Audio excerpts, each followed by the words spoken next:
Satchidananda Pavamha Purushottama Paramatma Shri Bhagavati Samhita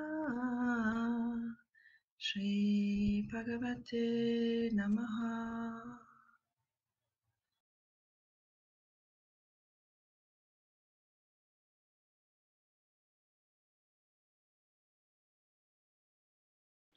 There are times in everyone's life, this experience called life, that everything seems completely hopeless. Everything seems completely hopeless, and it looks like we are closed in, we are boxed in from all directions. And it seems like the most miserable time that anyone can have.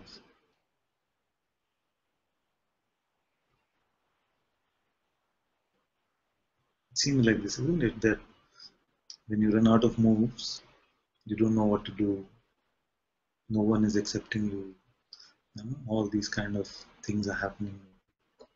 Whatever they might be related to, usually around relationships, but also sometimes around other topics.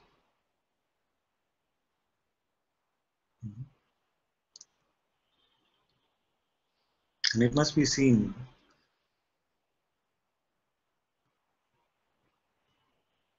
that when I run out of moves like this outside, and also I run out of moves inside, because what do we first try and do? How can I figure out the right solution? How do I figure this out? First we try to rationalize, or first we try to say, okay, if I do this, then can I fix it? Doesn't work. If I do this, can I fix it? Doesn't work. Then we try to rationalize it to ourselves. We also try to rationalize it to ourselves and say something to make us feel better. But we see that no thought is helping, no idea, no concept is helping.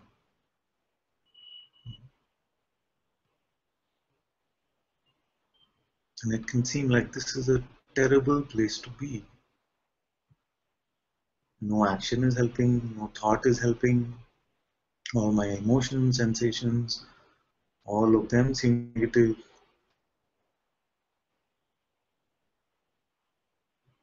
Then what are we left with? You see? No action, no thought, no emotion, nothing is helping. What is left?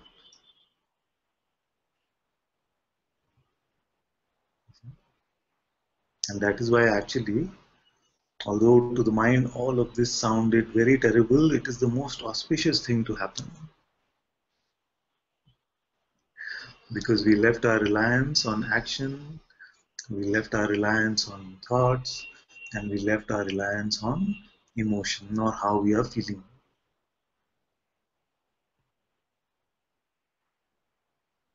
And this leads to opening of a door which is opening inside,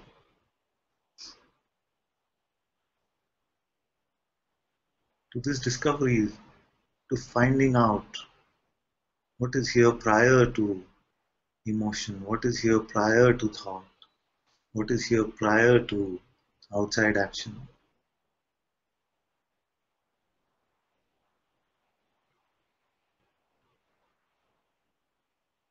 And usually in the world it is seen that unless these kind of strong situations come, we are not truly open to looking. Usually, in some cases it happens on its own, or the urge to self-discovery is present without any of these events. But usually, in most cases, it is found that you need this to be boxed in.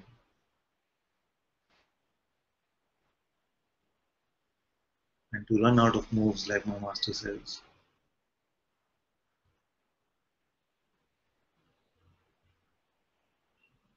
Nothing, no practice also is helping. No mantra is helping, no practice is helping, nothing is changing. Emotions are still negative, thoughts are attacking and defensive, and outward action is seeming like more and more conflict only is coming. Then what is left?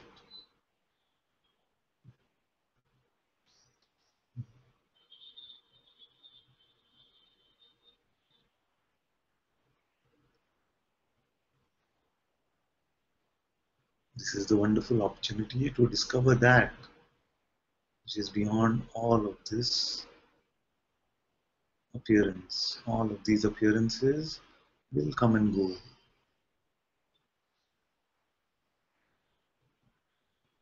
That which remains. This is the opportunity to discover that.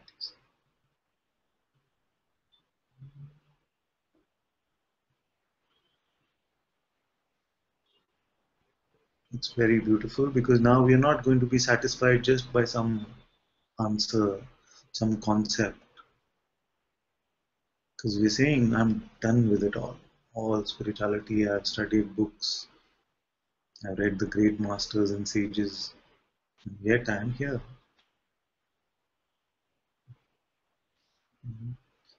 I have done all the japa, all the pradakshina, all the kriya, everything which is prescribed, and yet I am here.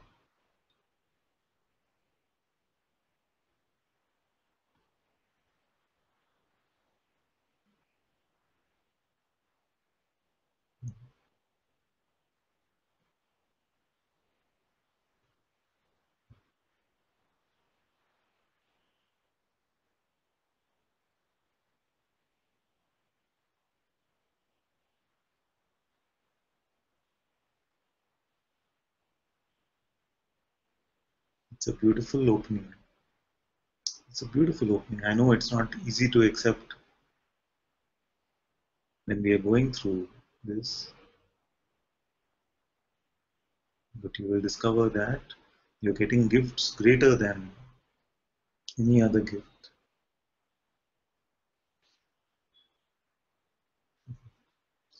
You're gifting yourself back to yourself. You're losing all interest in that which is mental, that which is external. This is the beautiful dispassion of Ram.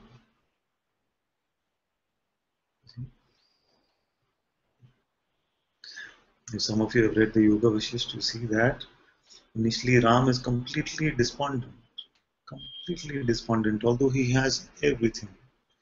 He's a prince, but he's so despondent. You see, and if you read only that chapter in the Yoga Vashisht, you could end up being completely depressed, because the futility of this world seems so clear when the young prince says, "What is in all of this? All these jewels in this palace, and all these pleasures, and when I was a baby, I cried. As a teenager, I'm driven by all these needs and desires.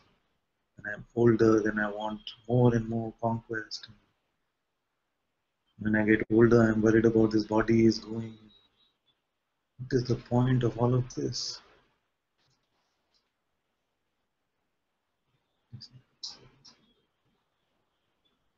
What happened in this dispassion? Because he was not interested. His father says, "The whole kingdom is here for you. All of your people, they're waiting for you expectantly. You will be a great king." And he says, "I'm just not interested. None of this interests me now. I don't find anything which is lasting. I don't find anything which is meaningful. Tell me, Father, what is it? What is all of this about?"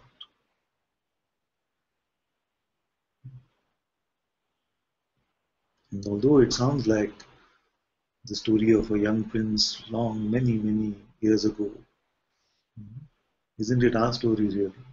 We go from these phases and phases through life, being somebody, wanting some things. And what happened? Did we find that lasting peace? Did we find that joy? Did we find meaning in anything in the world? So then the question to be asked is, when this strong feeling of dispassion comes, almost to the level of despondency, then is it good news or bad news? Because what happens after that? After that, what happens is the great sage Vashisht comes and he just shares the truths. He shares the truths. And what happened? Did the entire set of people, the council of ministers and the king and everyone who was listening to what Vashisht had to say, did they all discover the truth for themselves? No, it was just Ram. It was made ripe enough through all of this seeming suffering.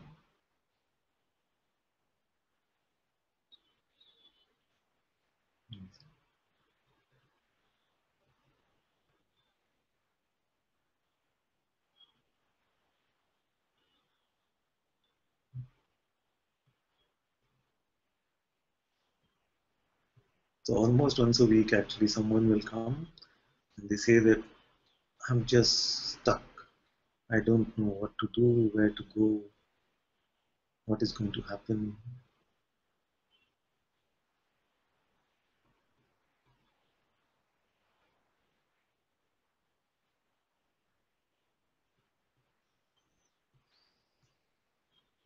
And sometimes I will say that even this is grace. And sometimes it feels inappropriate to say that because the situation can seem so strong on the outside. But inwardly, I know this is still grace.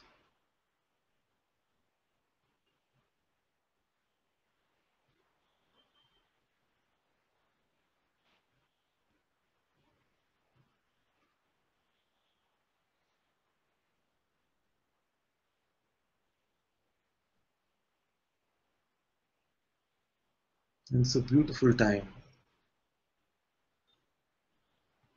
It's a beautiful time to be stuck in this way because we want to now not pretend about anything. No thought is attractive to us. Even emotions we don't care about because we've seen that they come and go. So already most of the work of satsang is done. If you're here already,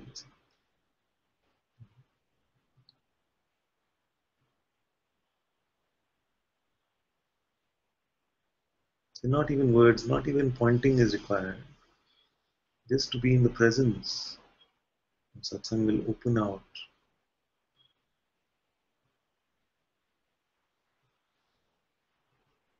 The only caution is not to go with any fantasy, any visualization,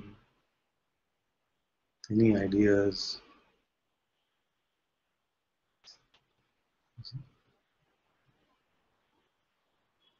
Only just report from whatever is clearly perceived.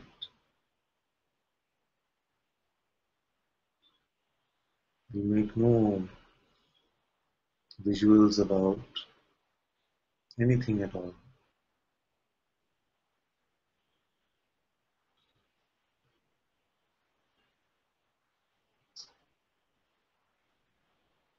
If God is here, He must come and get me now because I am done.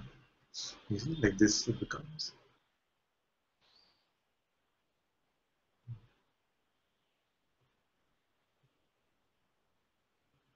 So we make this call to God. If you're here, just come now. I'm done with all my strategy, plans, ideas about life. All my identities, all have gone to dust. I'm free now of all of this.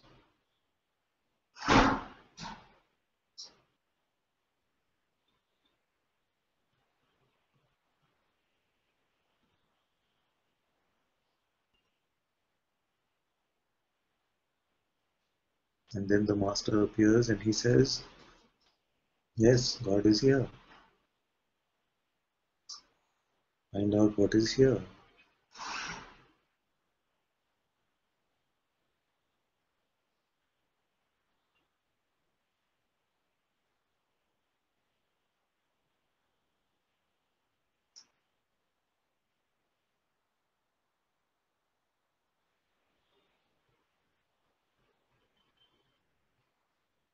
Does that which is here have a desire, have some aversions, have some ideas about life? No, that comes later. That comes later.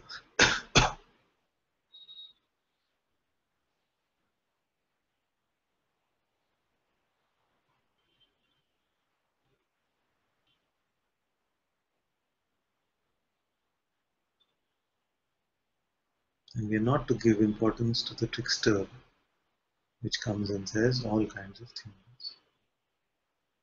Be clear that it is a trickster. Be completely clear that the mind is only a trickster. Even the great sage Kabir in India has said that this mind is a thug. Roughly translated from, I know that the word thug has become part of the English dictionary also, but roughly translated from Hindi it means con. It's a con artist.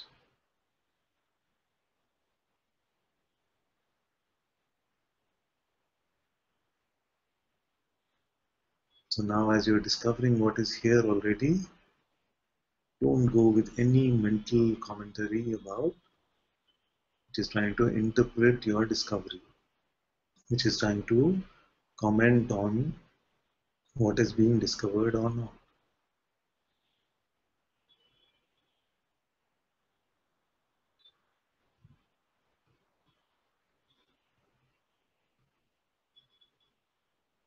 Just stay with what is. Let everything else come and go. Stay with what is not coming and going. Then you will see that even the instruction stay with is not required because you are that already.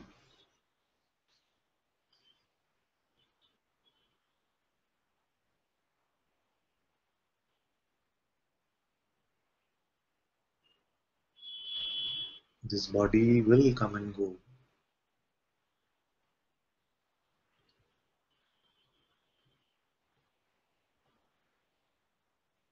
One of my teachers said, we live as if we will never die, and we die as if we never lived.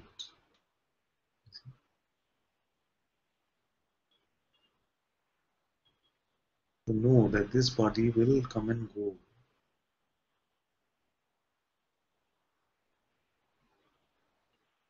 All our thoughts, attachments, identities, everything will be dust. All these emotions and sensations, nothing, they mean nothing.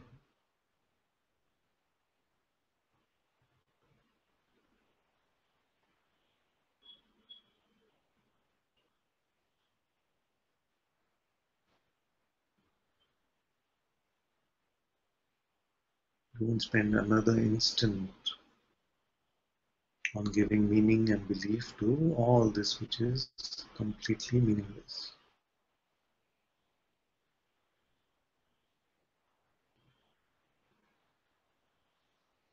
The Master says, when we chase the world, then the world runs from us.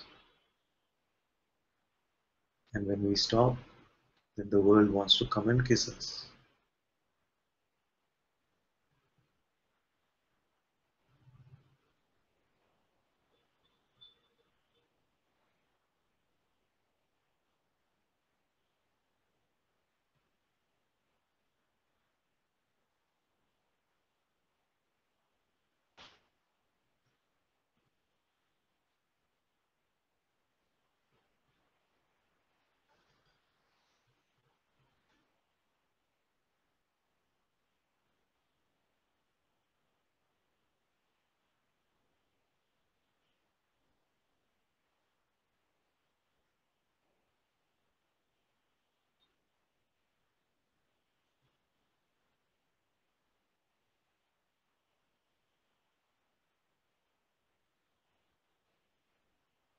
truly ask, whether I am done with this play.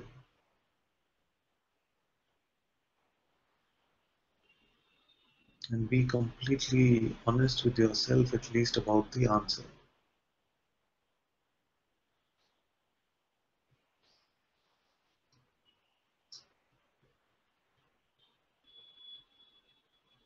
Because many times externally we can keep saying, yes, yes, I'm done, I'm done. Internally we're still hoping for something to happen here which will be meaningful. You see, the story to have a nice turn or a nice ending.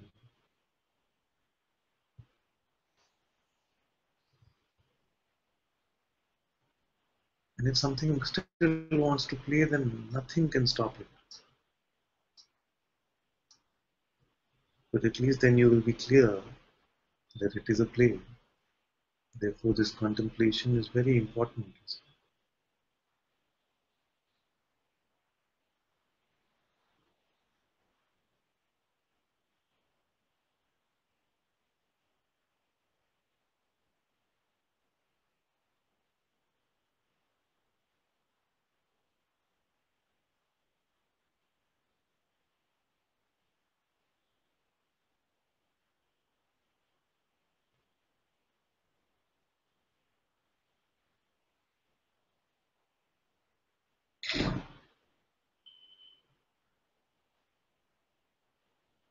I can only share from what has been seen here. And what has been seen here is that nothing that is changing, nothing that is coming and going, nothing that has states.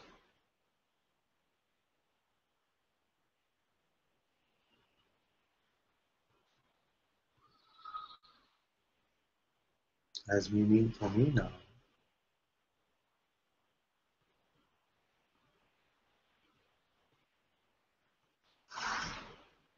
Of course, the realm has still complete potential for joy and grief. But even these are just appearances, part of the play. And I remain untouched from all of this.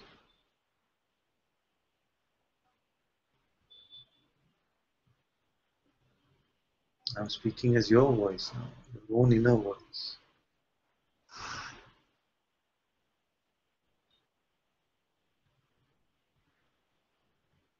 Because even through these seeming strong upheavals, you will not deny that there is a silent witnessing,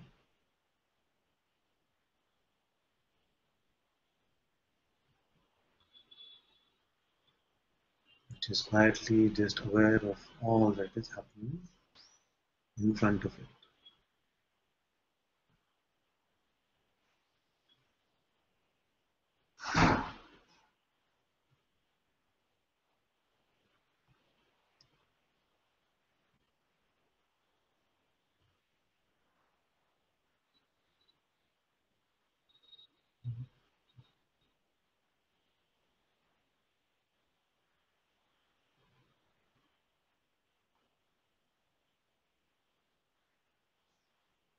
So when I say, oh, so much, all this is happening to me,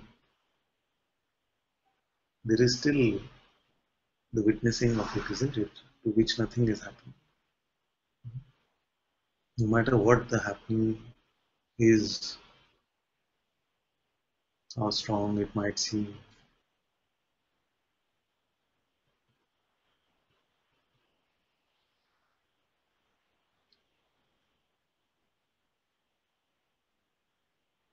then we find this witnessing, and then it is natural for us to ask, am I this content which is, am I just this happening which is happening? Or am I the witnessing of it? And don't let your mind come in and be smart here. Because then it will start applying Advaita very quickly and say, but I'm both. I'm both. Just look.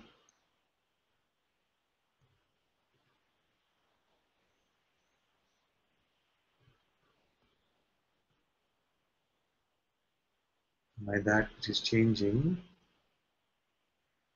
which is appearing and disappearing?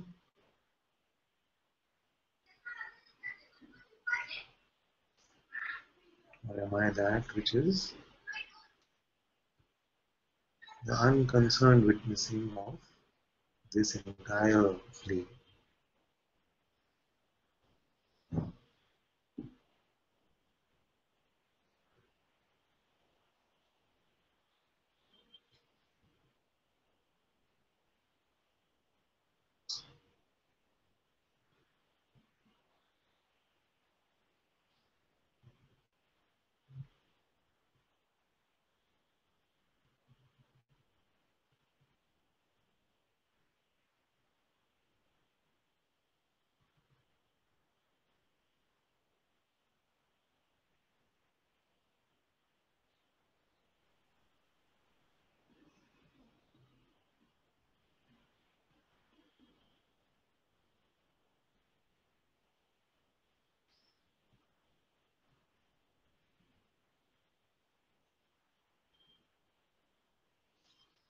Then you find that I am just this witnessing, untouched by any of this play.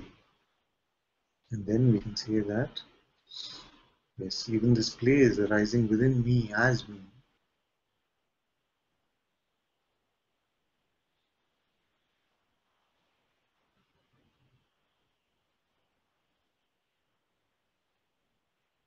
Therefore, earlier I used to say that first just be the witness. Just remain as the witness. Witness of thoughts, witness of sensations, witness of the world, witness of the body. Just remain as the witness. Then after some time I will ask you, is there even an entity called the witness? Aren't you just this witnessing itself?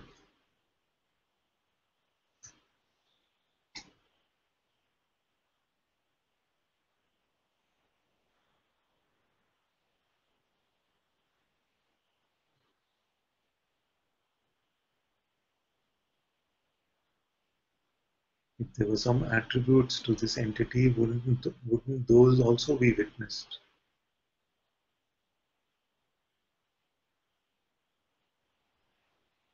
And are you ever just the content of what is witnessed?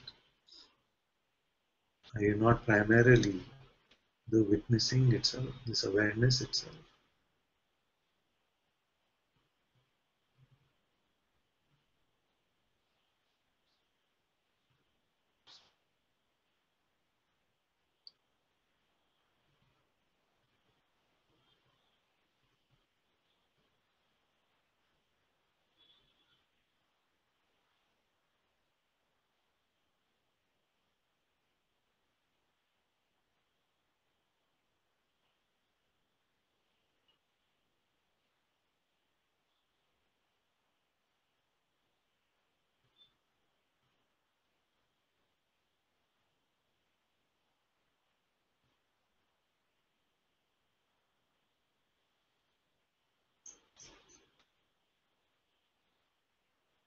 Aren't you this space which is prior to phenomenal space?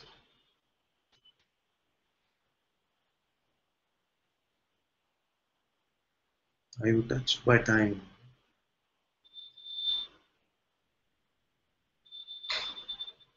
And if you're not touched by space and time, then how can events in space and time really touch you?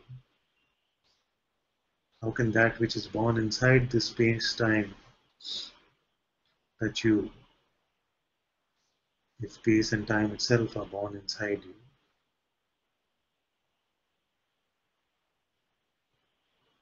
See, if this is not your experience already, don't let these just be words.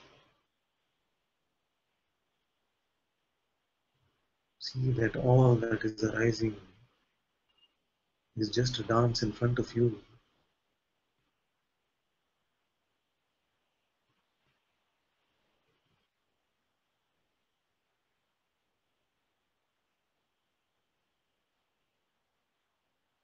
Who is this I?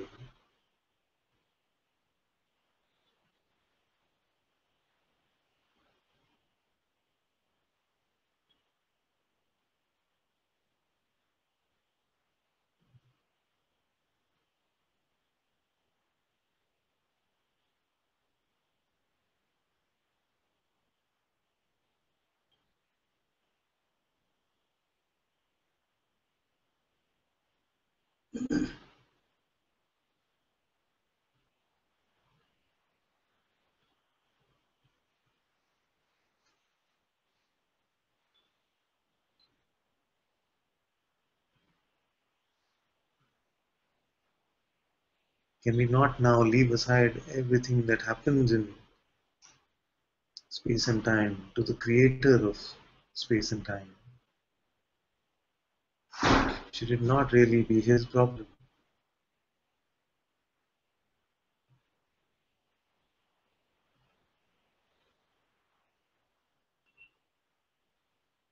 Can a mere object in space and time do anything to change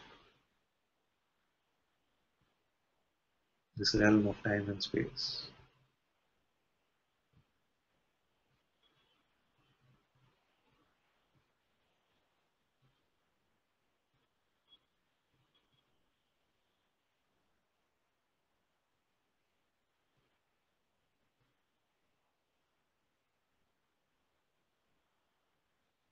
Therefore, now get this burden off your shoulders that you can move a blade of grass here.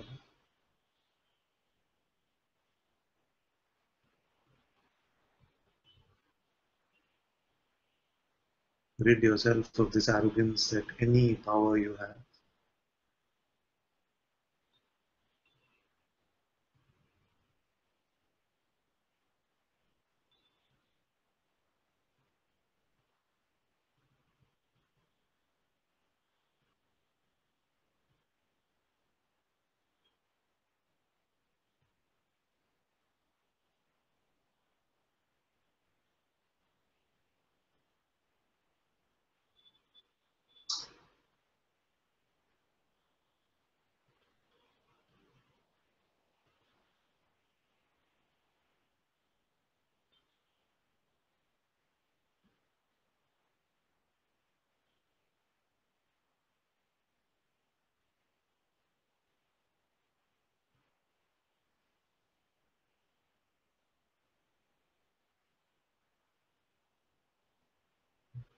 I cry with you and I laugh with you.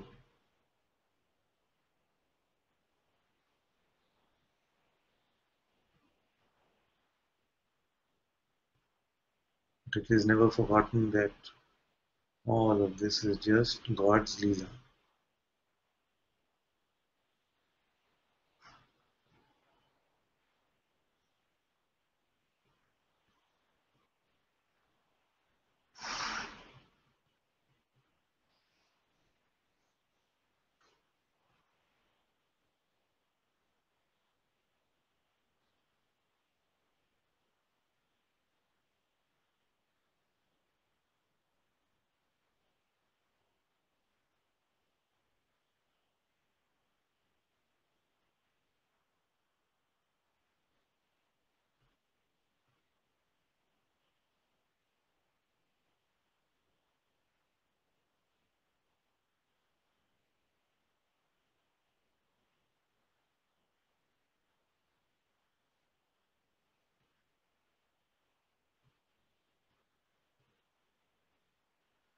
Om Satchidananda Pavamha Purushottama Paramatma Shri Bhagavati Samhita Shri Bhagavate Namaha